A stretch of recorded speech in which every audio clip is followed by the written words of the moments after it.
This morning I want to continue on with a mini lesson pertaining to the parable of the rich man and Lazarus. And I want to answer the question, wasn't the rich man and Lazarus, didn't they both die? And didn't they go from death to judgment or afterwards? I would like to explain the reason why Jesus talked about them dying, the dying of the rich man and the dying of Lazarus. And in this discussion of the death of the rich man and the death of the Lazarus, I'm trying to show that this is a parable and is not a historical event, that it gives a message to the Jews about the change in their situation. And what we're saying here is that we want to show, first of all, that the parable of the rich man and Lazarus is in the book of Luke, St. Luke's Gospel. Point number one. And number two, that Luke was a Gentile. Point number two.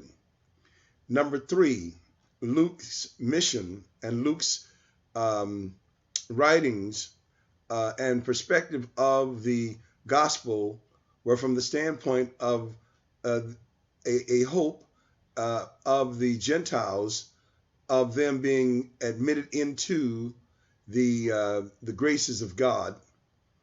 And that the point number three is that Jesus Christ was ministering to the Jews a special message, warning the Jews about the changes that will come when the church comes and the Gentiles are brought into the church.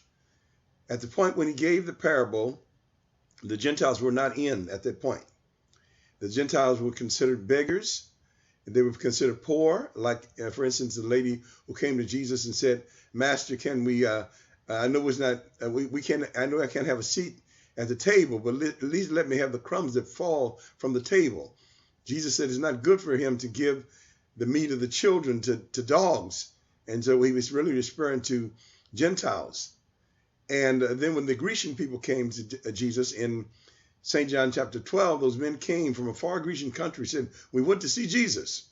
But he had to send, he wouldn't come out to them. But he sent word to them and said, "I can't come out to you now. I'm not ministering to the Gentiles.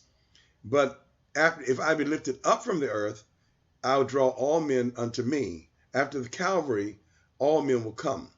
St. John chapter 1, read about verse 11. He came unto his own. He came to the Jews first, and his own received him not. This is afterwards, as we look back on Jesus' life. John writes this.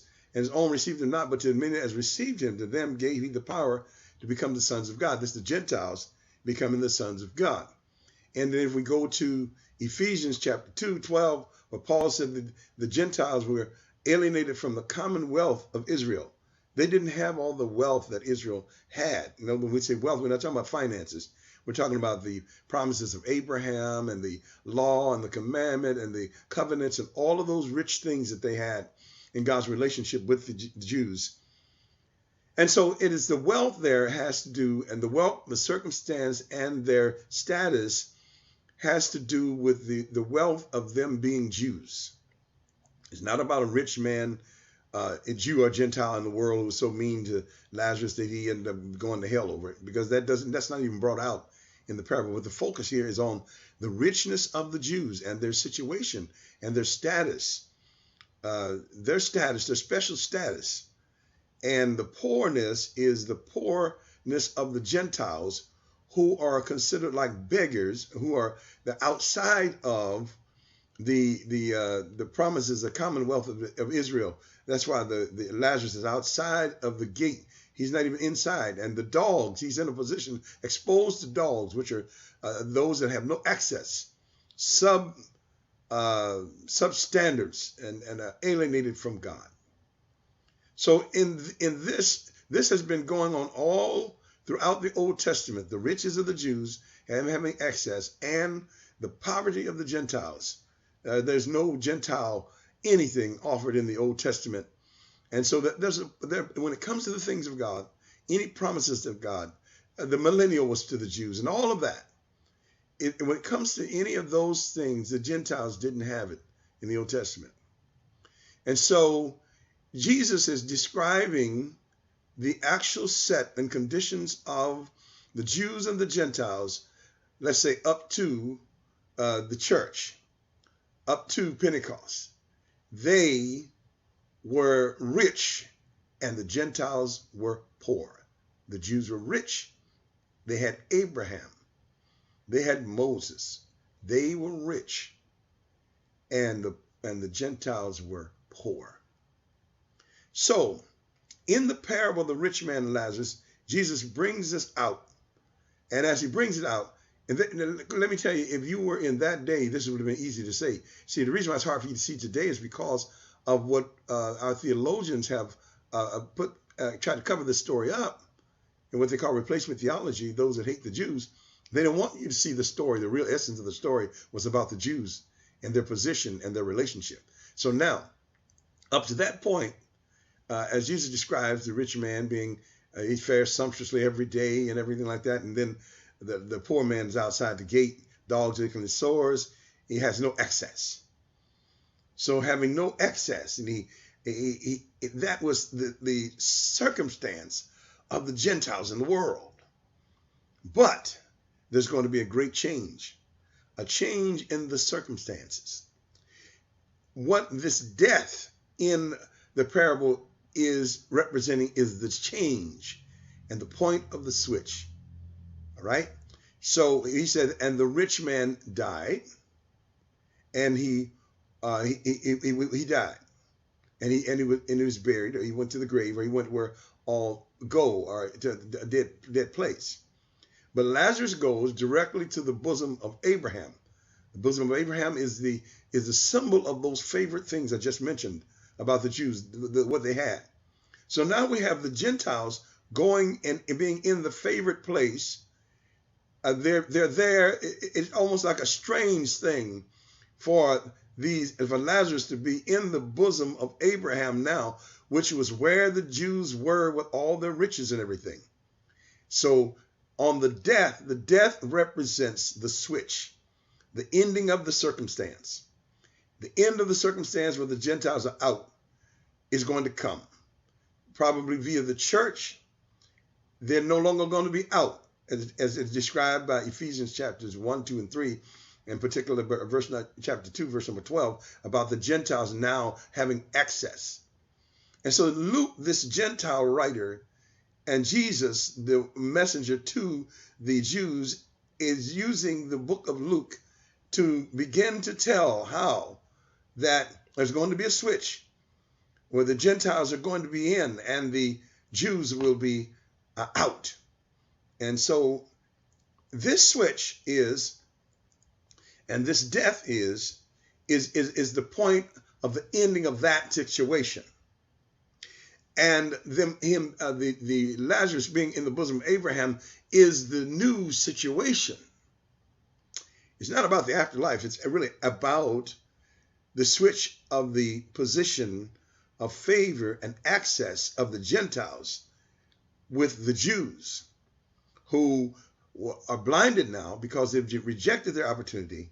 And now they are blind and they're in somewhat like a dead-like situation. That's why it says, and he lifted up his eyes in hell. Well, the word hell there means death. It means grave. And so this is not talking about Platonic hell. That word wasn't even just count that word out of there because it wasn't even in the original Bible. The Platonic people put that in there to try to get you to think that this is talking about the hell that Plato talked about and the Catholics talk about. It's not that. The hell here is the death of them, the Jews being in a dead-like situation. They're not responding. They don't have their covenants anymore. They don't have. They still have them, but they're dead to those things. They're dead. They're not. They're blinded, and they're scattered, and so because they miscalculated and devaluated the position they had in being rich with all of that. So now they're in a dead-like situation. He lifted up his eyes, and then so what did he see? He looked and he saw Lazarus in the bosom of Abraham. And so what you have is the Jews looking from the outside in and looking across a gulf that separated them from Abraham and Lazarus. Abraham is a type of the favor of God that are in the promises of Abraham and that the Jews had and that the Gentiles will now have access to after Calvary, at the start of the church. And so the death is the symbol of the change that will take place. That will be the point of the epic of the change of the two statuses. And the Jews are now outside and the Gentiles are inside. And we know this is about the Jews because Abraham says, he calls him son. And so that means that these are the sons, these are the Jews. So now, you would probably have need to look at the other videos to get the entire background. But because of my limit of the 10-minute session, I'm defining for you what the death of the rich man and Lazarus really meant. Sometimes the people who believe in the health theory believe that it meant that they died and went to judgment. But that is all knocked out even by the fact that the Bible doesn't teach that. But anyway, that's what it's for. And God bless you and keep you. And we look forward to sharing with you again in the next lesson on the revelation of hell. God bless you and thank you for your attention today.